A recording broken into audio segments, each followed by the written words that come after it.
Hi everyone, my name is Dylan, and today I'd like to give you a quick overview of the different options you have when it comes to exporting your designs from GoDaddy Studio. Now, there are a few choices when it comes to file formats, and it's definitely worth knowing which of these is best suited to the particular application of your design. So let's take a look. So when you are done with any design and you are ready to save it, you'll tap on the export icon, which is at the top right hand corner, and right away you'll see you have a few options here. You can either save it to your device, you can add it to a folder within your larger projects folder in GoDaddy Studio, you can send it straight to Instagram, or save it to your GoDaddy websites and marketing image library. But before you do that, it's worth checking out the export settings right at the bottom of your screen. And when you tap on that, you'll see you have a few more options to consider. Now, you can either export your design as a JPEG, a PNG, or a PDF. So let's take a quick look at each one of those. Right, now most of us would be familiar with a JPEG. It's probably the most common file format for images on the web. And a JPEG is essentially a compressed image, and it will compress that image to varying degrees depending on the file size that you would like to achieve. So you'll see here beneath that we have options for medium, high, and best. If you are trying to save space on your device, or you want images that are going to load really quickly on a website, then you're probably better off going with medium. Whereas if image quality or the size of the image is important, for example, in a full screen image or perhaps even a small sized print, then you are definitely better off going with the best option at 100%. And you can see that creates a file that's not too big. Right at the top here, it's about 134 kilobytes for an Instagram story like this. Right, now the second option you have when exporting your design is to save it as a PNG file. You'll see that's in the middle here, and a PNG is a high quality with transparency. So a PNG is a very common file format, very useful for social media, websites, anything online. It also creates a relatively small file size, but it tends to be a lot better for graphics and text in particular. If you want to scale up your image, it tends to be slightly higher quality. But the most important difference between a JPEG and a PNG is that a PNG will save with transparency. So it's really essential when it comes to exporting things like logos and stickers. As you can see in these logo designs, the background is transparent, and if you export as a PNG, they will remain transparent. So just as a quick example, you can see that this has been exported, this logo file was exported as a JPEG, and you can see the transparent background becomes white, and it therefore retains the shape of the original square canvas, making it a bit tricky to use in designs if I want to add my logo to a design. But if I delete that and I now go into my graphics folder where I've saved that logo as a PNG, very useful to know that you can save PNGs in your logos folder. I can now just add it to the design, and you can see it remains transparent, and crucially I'm also able to change the color on this design, so I can make that any color I want, and as you can see, as I manipulate it or move it across the design, it remains completely transparent.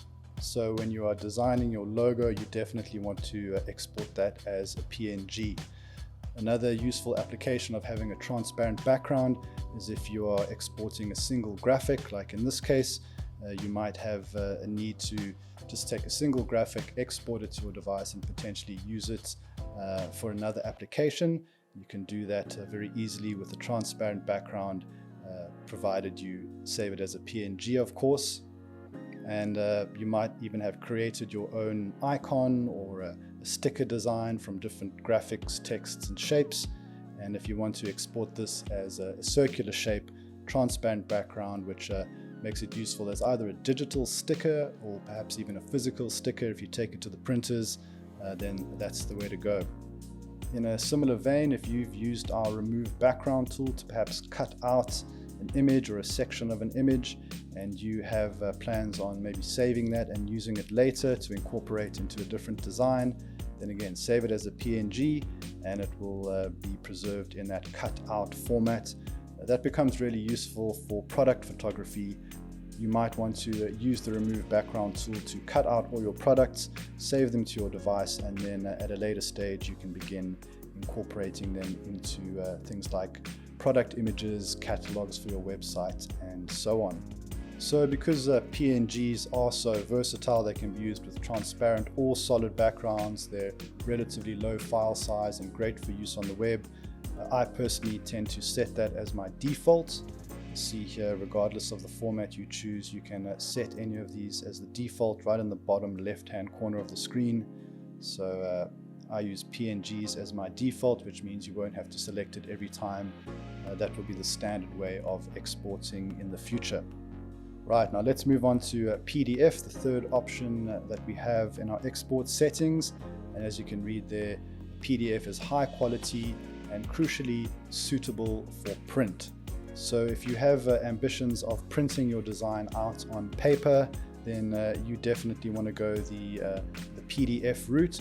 You'll notice that within our template collections, we have a lot of things like invitations, we have birthday cards, obviously things like greeting cards for holidays too, things like business cards, of course, and then flyers and posters. All of these formats are very well suited to being printed out, and you'll often find that you would like to print these out. So that's when you're going to call on the PDF option. And you'll notice that when it's time to export your file as a PDF, the file size tends to be quite large. So this example is almost 40 megabytes. And that's fantastic because if you do want to print even at a large scale, sort of a movie poster size, you can do that with a file of that size. And again, when you approach printers to do your printing, most of them are going to ask you for a PDF file. So it's supremely useful to have that as an option. And then finally, let's not forget video. So if you are creating a video post, when it's time to export that, there is only one option here, and that is for an MOV file. You'll see at the top there, it gives you the breakdown, 6 seconds. That runs at about 12.6 megabytes. So again, it strikes that right balance between being quite portable, quick to load, but at the same time, very high quality. And MOVs are great too because they are universally accepted and usable on just about every website builder or social platform. Okay, now remember that when you are exporting your project, regardless of the file format that you've chosen, if you have used multiple pages in your design, then when it comes time to save, you would have first choose the file format. And then when you hit save, you'll see you have some options here. You can either save just the current page that you're working on, or you can save all those pages individually as separate files. But we have a brand new feature in GoDaddy Studio, which enables you to save a series of images in a carousel, for example, as a video, again, as an MOV file.